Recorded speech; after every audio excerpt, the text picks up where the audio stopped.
Mbak Ning, eh, banyak mungkin orang yang senasib seperti Anda seperti itu ya. Dua penelpon tadi juga sepertinya memberikan pengalaman yang sama kepada Anda gitu. Berapa jumlah orang yang senasib seperti Anda begini, yang sebetulnya bukan terlibat anggotanya, tetapi karena orang tua atau mungkin karena paman dan sebagainya? Perkiraan Anda ini ya? Iya, saya pernah hitung-hitung ya, bukan hanya perkiraan tapi hampir tepat lah gitu ya. Itu kalau baru anaknya ya, anaknya aja ya, dari jumlah orang tuanya, dan saya pernah meneliti betul itu 15 juta lebih. 15 juta belum lebih. Cucunya ya. Kalau anak saya juga sudah punya 2 suara itu. Betul. Sudah punya 2 hak. Berarti 20 jutaan mencapai begitu ya. 20 jutaan. Ya. Sebab analisa minggu lalu semalam juga menyebutkan mungkin sekitar 20 jutaan. Iya, betul. Assalamualaikum warahmatullahi wabarakatuh. Waalaikumsalam warahmatullahi wabarakatuh. Alhamdulillahirabbil alamin. Bung kameramen, disilakan memberi nasihat 2-3 kalimat untuk Bung Alfian. Ya, Bung Alfian menyimak Bung Alfian bertamu untuk kedua kalinya ke rumah Pak Said Didu. Ya, mudah-mudahan Bung Alfian terus bisa berkolaborasi dengan para tokoh agar kekuatan itu menjadi satu bangunan yang kokoh. Baik, pemirsa, kita memang mendengar Bung kameramen semakin matang sebagai jurnalis kelas internasional. Silakan Bung kameramen, dimulai. Ya, Bung Alfian. Terima kasih Bung Alfian. Alhamdulillah wa syukurillah kita bisa syuting kembali. Tapi kali ini tidak masuk dalam dibacain berita Bung Alfian, tapi cerita Uat. Nah, Bung Alfian, kita sempat membahas tentang Hasto yang jadi tersangka KPK. Nah, kemudian ada yang bertanya-tanya, emang dulu Ustadz Alfian tentang kasus apa dilaporkan oleh Hasto? Nah, jadi mungkin Bu Alfian, karena ada beberapa yang nanya tentang itu, Bu Alfian bisa ceritakan nggak, kok dulu Hasto saksi di persidangan Bu Alfian? Emang dia ngapain? Apa dia ngelaporin atau apa? Untuk respon awalnya, silakan Bu Alfian. Bismillahirrahmanirrahim. Memang ada beberapa nama yang spesialis pengaduan itu ya. Di antaranya Anas Al-Aidid ya. Iya, mungkin Al-Aidid nama itu menurut saya satu waktu akan berhadapan dengan sandungan balasan Allah di dunia karena dia terlalu sering tokoh-tokoh gitu juga. Nah, pemirsa, saya pikir untuk urusan ini yang berhubungan dengan di cerita Uat tentang ini adalah ada yang unik Bung kameramen. Sebetulnya yang mengadu pertama itu adalah seorang pengacara.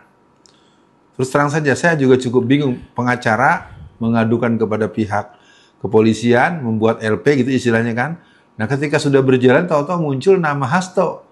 Jadi dikuasakan kali ya? Antara dikuasakan, tapi yang muncul nama Hasto itu nggak muncul waktu pertama, makanya kok pas tahu-tahu dia. Nah, buat pemirsa sekalian, ini menjadi hal yang menarik. Mereka ini mencoba untuk menjerat saya dengan satu semangat sebetulnya untuk meyakinkan kepada publik, untuk membuktikan bahwa orang-orang yang berhaluan komunisme, orang-orang yang mempunyai paham komunisme PKI itu tidak membangun kembali sebuah reinkarnasi, baik pandangan-pandangan paham secara ideologis maupun pandangan-pandangan yang ditampilkan dengan kerja-kerja struktural kepartaian. Jadi sekali lagi, akhirnya saya diproses berdasarkan Twitter yang tertuliskan tanggal 27 atau 28 di bulan Januari atau bulan Februari di tahun 2017. Dari sumber itulah yang tertuliskan kalimat bahwa 85% yang memilih daripada PDIP adalah anak keturunan dan cucu-cucu PKI. Iya. Nah, itu ada satu posisi, satu hal. Nah, saya mencoba menghubungkan bahwa itu semua tertuang dalam wawancara di tahun 2002 di sebuah stasiun televisi yang bernama LaTV. LaTV itu sebuah stasiun televisi, adalah sebuah persiapan kelembagaan institusi pertelevisian yang kemudian bermetamorfosis, berubah menjadi TV One. Iya. Nah, tahun 2002 itu si jurnalisnya atau si pewawancaranya itu per interviewnya menanyakan bagaimana keluarga besar PKI dalam peran-peran di PDIP. Itu pertanyaan normatif yang disampaikan. Lalu Ripka Ciptaning menjawab, oh kami adalah penyumbang suara terbesar. Ada 15 juta orang yang menjadi pendukung dan memberikan suara di PDIP. Lalu si pewawancara kemudian menyebut-nyebut oh itu kan sudah lama, berarti sekarang lebih. Oh ya kalau gitu kata Ripka sekitar 20 jutaan orang. Iya, betul. Nah artinya kalimat itu kan menjadi konsumsi publik untuk bisa menonton dan melihat. Saya yang menekuni gerakan PKI kan mengambil satu logika matematik, saya menyebutnya memang dia bilang 20 juta. Nah waktu itu pada pemilu tahun 2014 kan PDIP itu mendapatkan sekitar 18.680 sekian. Itu kan kalau diekivalenkan dengan matematik dari jumlah itu kan berarti 85% dari jumlah yang dia sebut. Kan begitu sebetulnya proses pengkonversian secara matematik saya tidak terlalu jauh. Mungkin 84, sekian. Nah, artinya matematisnya begitu. Jadi ketika tahu-tahu saya tersalahkan dari tuduh dan saya mempunyai pemberitahuan pada masyarakat, penangkapan saya ini juga dikenakan pasal pencemaran nama baik. Pencemaran nama baik itu pasal kalau nggak salah Undang-Undang KUHP pasal 331 atau dan yang lain itu adalah untuk pribadi bukan buat lembaga. Itu saja udah salah alamat. Itu juga satu catatan. Nah, yang perlu saya tegaskan sebetulnya bukan soal pasalnya, Bung Kameramen. Jadi penangkapan saya untuk kasus ini, pembenjaraan saya untuk kasus ini adalah untuk mengkabarkan pada masyarakat nasional, masyarakat dunia, bahwa si Alfian itu tukang bohong, PKI itu tidak bangkit, segala macam.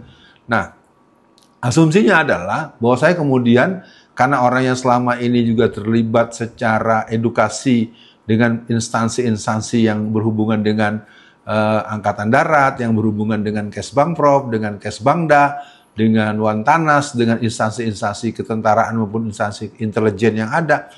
Sesungguhnya saya, pemirsa, sangat heran sebagai narasumber resmi yang memang dengan spesialisasi tentang gerakan komunisme PKI ini, menurut yang saya alami selama ini, sangat connecting gitu dengan pihak-pihak yang ada di negeri kita, apakah intelijen kejaksaan, apakah intelijen kepolisian, apakah intelijen tentara, apakah intelijen negara.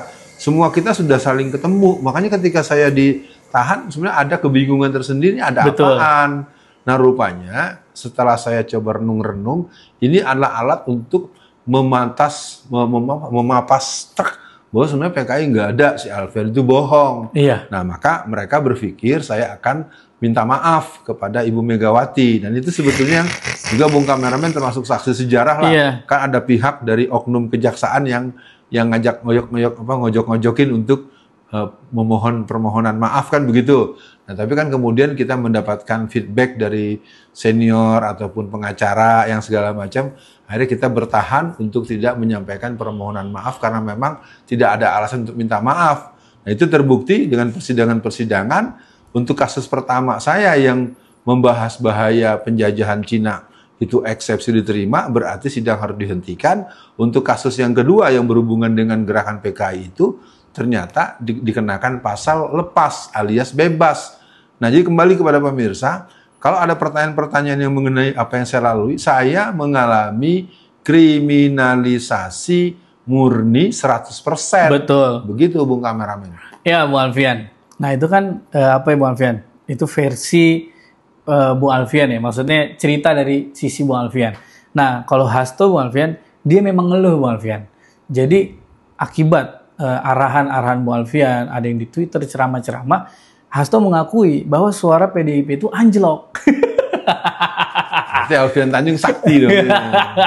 Itu kan bisa kita lihat kan kalau kita lihat Instagram Bu Alfian, bagaimana Rano Karno nyungsep di Banten, Ahok kalah di Jakarta. Nah ini PDIP kan ngakuin Bu Alfian, nah berarti ya wajar. Nah tapi kan ini Bu Alfian, di sesi tengah ini saya pengen tanya Bu Alfian. Dulu kan PDIP bersama Hasto ya, Hasto dan PDIP gitu ya, melaporkan Bu Alfian.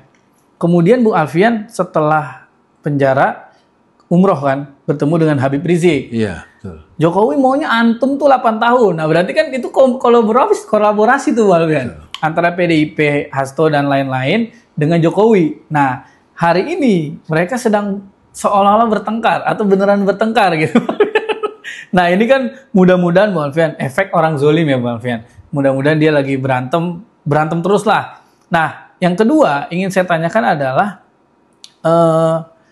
ketika ada momen orang-orang yang mengarahkan Bung Alfian untuk minta maaf pada Megawati, di titik apa akhirnya Bung Alfian tidak minta maaf, akhirnya tidak jadilah minta maaf. Kalau menurut saya kalau Bung Alfian akhirnya minta maaf pada Megawati, langsung runtuh tuh Bung Alfian, izah Bung Alfian. Itu bagaimana Bung Alfian? Ya sebenarnya keinginan minta maaf memang tidak ada ya. Tapi namanya nggak, kalau kata Betawi bilang, ini jalan gue bukan jalan para maling nih, jalan gue bukan jalan para pemberontak dan makar. Jalannya ada di lin pemerintah. Coba bayangin, Wantanas itu resmi milik Trimatra TNI Polri, ya kan? Terus Kesbangprov milik Kementerian Dalam Negeri. Nah, apalagi coba mau dibayangkan? Jadi saya nggak kebayang tek. Nah, siapa sih yang mempengaruhi saya untuk bertahan dan tidak sampai kepada betikan menginginkan permohonan maaf? Yang jelas ada salah satu orang yang dekat dengan kehidupan saya. Dia lebih tua dari saya. Dia laki-laki. Dia seorang yang sekarang banyak rutin mengisi kajian tafsir di sebuah masjid yang namanya Salahuddin Al-Ayyubi. Oh, iya. Itu mungkin semua tahu, dan beliau dengan tegas mengatakan, Ustadz Alfian, jangan minta maaf. Ini saatnya pembuktian bahwa PKI bangkit. PKI tidak sanggup untuk melawan hujah dan argumentasi Ustadz Alfian Tanjung. Jadi sekali lagi dengan adanya dibacain berita ini dalam versi cerita Uwat kepada pemirsa sekalian, saya nyatakan dengan tegas bahwa gerakan komunis PKI sebetulnya mereka merasa sudah berkuasa, dan sekarang betul kata ayat Quran, tahsabuhum jami'a wa qulubuhum satta.